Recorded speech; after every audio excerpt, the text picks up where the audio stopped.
अस्सलाम वालेकुम प्यारे दोस्तों और बच्चों, आज की कहानी का नाम है वो एक तितली थी। परवेज और फरासत भाई बहन थे। इनका कोई भाई और बहन और नहीं था, इसलिए दोनों को एक दूसरे से बड़ी मोहब्बत और प्यार था। दोनों एक दूसरे के साथ स्कूल जाते, क्लास में एक ही डेस्क पर बैठते और एक साथ ही घर वापस आते। फरासत की एक सहेली फरखंदा इम्तिहान में अव्वल आई तो इसने अपनी कामयाबी की खुशी में अपने कुछ अजीजों और सहेलियों को चाय पर बुलाया। वो जानती थी कि इसकी प्यारी सहेली फरासत अपने भाई के बगैर इसके यहाँ अव्वल तो आएगी ही नहीं और आई भी तो खुश नहीं आएगी, इसलिए इन दोनों को दावत दे दी। बड़ी पुरतकल्लुफ दावत थी। शाम तक सब खाने पीने, कहके लगाने और बातें करने में मसरूफ रहे। फिर परवेज और फरासत के सिवा सारे बच्चे अपने अपने घर चले गए। फरखंदा की कोठी का बाग बड़ा खूबसूरत था। परवेज और फरासत जब भी इसके यहाँ आते इस बाग में थोड़ी देर के लिए जरूर घूमते फिरते। इस शाम भी वो दोनों फरखंदा के साथ बाग में जा निकले। शाम का अंधेरा अभी फैला नहीं था। मगरिबी आसमान पर सूरज आहिस्ता आहिस्ता गरूब हो रहा था। इसकी शफीक में डूबी हुई किरणें बड़ी खूबसूरत लग रही थी। शफक में गिरा हुआ सूरज यूं दिखाई देता था जैसे सुर्ख पानी की झील में सुर्ख गुलाब का फूल तैर रहा हो।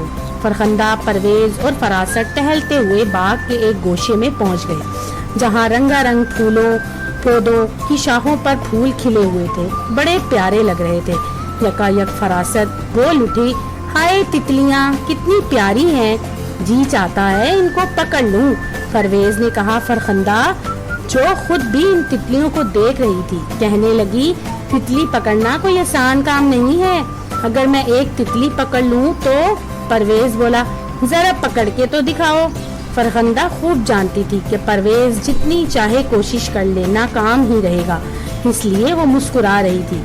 बार बार भागने की वजह से परवेज और फरासत पसीने में शराबू हो गए, लेकिन इसकी कोशिश से बाज ना आए। फरखंदा एक तरफ खड़ी ये तमाशा देख रही थी और इन्हें इस कोशिश में नाकामी से बाज रहने की तलकीन कर रही थी।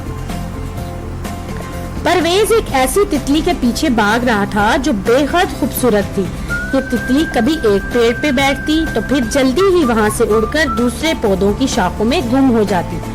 फिर यकायक परवेज के मुंह से एक खुशी भरा नारा निकल आया। इसने वो बहुत प्यारी तितली अपनी मुट्ठी में बंद कर ली थी।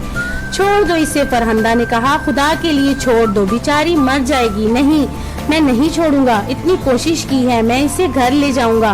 क्या करोगे घर ले जाकर? फरखंदा ने पूछा। क्या करूंगा? इसे एक किताब में बंद कर दूंगा, वहाँ ये जिंदा नहीं रहेगी। फरखंदा ने इसे अफसोस से हाथ मलते हुए कहा। फिर क्या हुआ? इसके परों को तो कुछ ना होगा। हाँ, पर तो वैसे के वैसे चमकते रहेंगे, फरासत ने भाई की तकीद करते हुए कहा। फरखंदा को परवेज और फरासत की ये हरकत पसंद नहीं थी, लेकिन इनको खफा भी नहीं करना चाहती थी, इसलिए खामोश हो गई। अब मसला ये था कि तितली को घर कैसे ले जाया जाए। आखिर फरासत को इस मसले का हल सूझ गया। बोली, इसे रुमाल में बंद कर देते हैं, घर जाकर किताब के अंदर रख देंगे। और उन्होंने तितली को रुमाल में बंद कर दिया। इसके बाद दोनों बहन भाई घर चले गए। फरासत की तजवीज ये थी कि अभी रुमाल मेज के ऊपर रख देते हैं, खाना खाने के बाद तितली को किसी अच्छी सी किताब में रख देंगे। ठीक है, परवेज को ये तजवीज बड़ी पसंद आई। इसने रुमाल मेज के ऊपर रख दिया और दोनों कमरे से बाहर आ गए। वो हाथ मुंह धोकर खाने के कमरे में जाकर चले गए। परवेज की नजर अपने अब्बू पर पड़ी जो अपने कमरे में कुर्सी पर सर झुकाए बैठे थे। दोनों बच्चे जब भी किसी तकरीब में जाते तो अपने अब्बू को जरूर इत्तला देते कि वो वापस आ गए हैं। वो कमरे के अंदर गए और जरा गौर से देखा तो मालूम हुआ कि इनके अब्बू के सामने एक किताब खुली पड़ी है और वो दाएं हाथ की हथेली माथे पर रखे किताब के सफ़ों को देख रहे हैं। अब्बा जान, परवेज ने आहिस्ता से कहा, लेकिन उन्होंने सर उठाकर इसकी तरफ देखा तक नहीं, बिल्कुल खामोश बैठे रहे, कुछ गमगीन से लगते थे। अब के फरासत ने जरा आगे बढ़कर आवाज दी तो उन्होंने कहा, हूँ अब्बा जी। परवेज ने जरा बुलंद आवाज से पुकारा, आ गए अब्बा जी। मैं सिर्फ यही एक लफ्ज कहा। क्या बात है? फरासत के लहजे में हैरत थी। दावत मजेदार थी? बाप ने सवाल किया। جی بڑی اچھی تھی، آپ کیا سوچ رہے ہیں؟ فراست بولی۔ وہ بیٹی ایک کتاب ڈھونڈنے ادھر آیا تھا کہ اس کتاب پر نظر پڑی اور ایک واقعہ یاد آ گیا۔ کون سا واقعہ ابو جی؟ فراست نے پوچھا۔ سننا چاہتے ہو؟ دونوں کے منہ سے بیوقت نکلا۔ بیٹھ جاؤ۔ وہ کرسیوں پر بیٹھ گئے تو ابا کے سامنے ابا کہنے لگے، یہ اس زمانے کا واقعہ ہے جب میری عمر پرویز جتنی ہوگی۔ مجھے باغوں میں گھومنے پھرنے کا بڑا شوق تھا۔ اس زمانے میں ہمارا گھر جس جگہ واقع تھا وہاں قریب ہی ایک شاندار باغ بھی تھا جیسا فرہندہ کا ہے۔ فراست بول اٹھی۔ پرویز کو غصہ آ گیا، بولا، فراست بیچ میں مت بولو، جب بزرگ بات کریں تو بچوں کو نہیں بولنا چاہیے۔ اچھا ابا جی، پھر کیا ہوا؟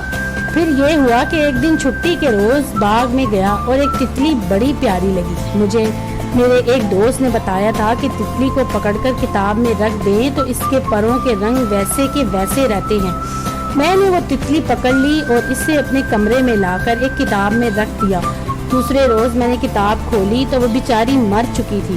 اس کے پروں کے رنگ کتاب کے صفوں پر لگ گئے تھے۔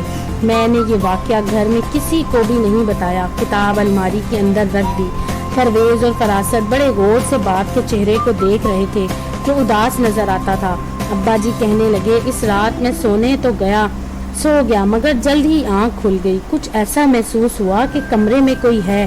میں گھبرا کر اٹھ بیٹھا۔ روشن دان سے چاند کی کرنیں اندر آ رہی تھی۔ ان کی روشنی میں دروازے کے قریب ایک سایہ سا نظر آیا اور پھر ایسا لگا جیسے میرے قریب ہی کوئی بچہ رو رہا ہے۔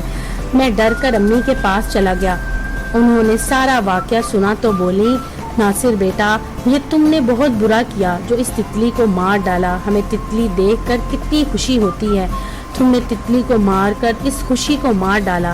میں زاروں قطار رونے لگا۔ امی نے تسلی دی اور مجھ سے وعدہ لیا کہ آئندہ کبھی ایسی حرکت نہیں کروں گا۔ وہ دن اور آج کا دن، میں تتلیوں کو دیکھتا تو ہوں، انہیں پکڑتا ہرگز نہیں۔ اس تتلی کے ساتھ ایسا ظالمانہ سلوک کرنے کا مجھے آج تک افسوس ہے۔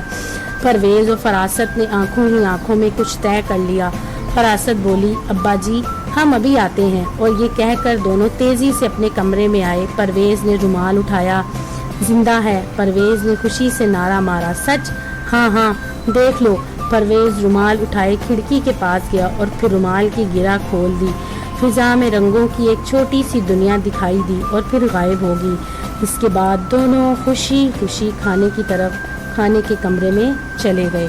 تو دوستو، اگر آپ کو یہ کہانی پسند آئے تو میرے چینل کو لائک اور سبسکرائب ضرور کیجیے گا۔